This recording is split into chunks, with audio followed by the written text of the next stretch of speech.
Hi, my name is Hidayah, and I'm going to be participating in the informative speech unit for Communications 2025. And this is the audience.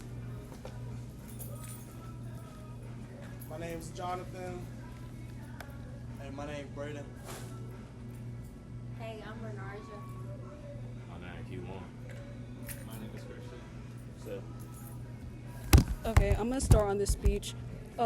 Chocolate chip cookies, the buttery, sugary, and addictive fresh smell. This is one of the first iconic cookies, first made in 1928 and popularized in 1938 by Ruth Graves Wakefield, who was the owner of Toll House Inc., along with her husband. Chocolate chip cookies consist of brown sugar, butter, white sugar, flour, milk chocolate chips and chunks for the iconic chocolate contrast and sweetness, and vanilla extract and baking soda. The exact origin and creation of the chocolate chip cookies have a lot of debate. There is a common myth that Wakefield ran out of chocolate chips and substituted ingredients and whatnot, but she was an alumna at Framingham State Normal University in household arts, which included studying the sciences of food. She also had many years of food and serving experience in her own restaurant. So in this case, the chocolate chip cookie recipe was no accident.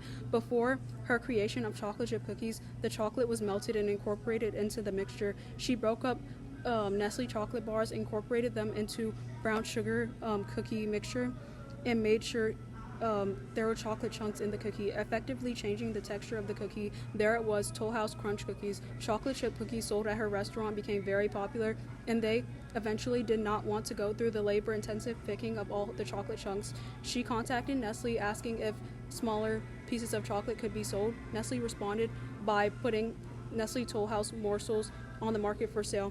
There was an influx in sales in the region between Cape Cod and Boston because of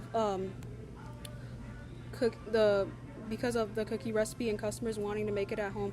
As a result, Nestle wanted a deal. They would provide her with free chocolate chips for life if she could post her chocolate chip recipe on the back of the chocolate chip package. She agreed. They were also very popular among soldiers during World War II. They eventually also released ready-to-bake cookies in 1955 for families who didn't want to go through the full process of making cookies, popularizing them further. Today, America consumes around 7 billion chocolate chip cookies per year.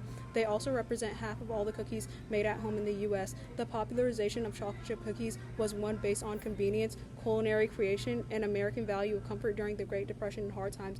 This was one of the first iconic and popular dessert options in the U.S., and it is served in many cafes, stores, and fairs nowadays. And this is the audience, just in case they seen this. Thank you.